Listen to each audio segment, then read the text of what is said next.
Betrayed by my own brother. I never thought my own family would betray me one day. And yet, that's exactly what happened. My own brother took me to court because I refused to pay for his education. It all started a few years ago.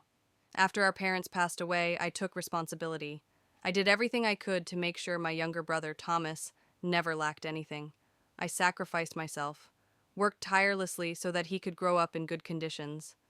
But when the time came for him to go to university, he got it into his head that it was also my duty to pay for his studies. I couldn't.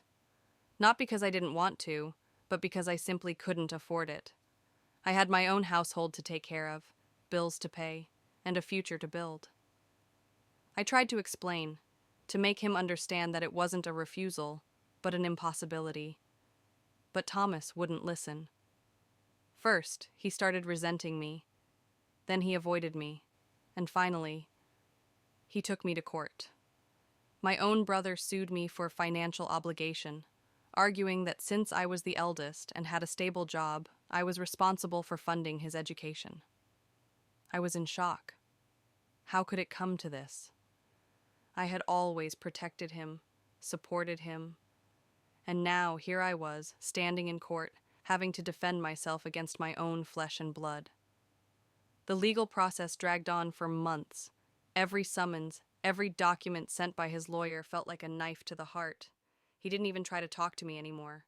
To him, I was no longer his brother, just a potential source of money. In the end, the court ruled in my favor. I was not legally required to pay for his studies, but had I really won? That day, as I left the courtroom, I looked at Thomas one last time. He didn't even glance at me. In his eyes, I was nothing. Since that day, we haven't spoken again. I lost a brother, not because of money, but because of hatred and misunderstanding. And yet, sometimes, I still wonder, could I have done things differently?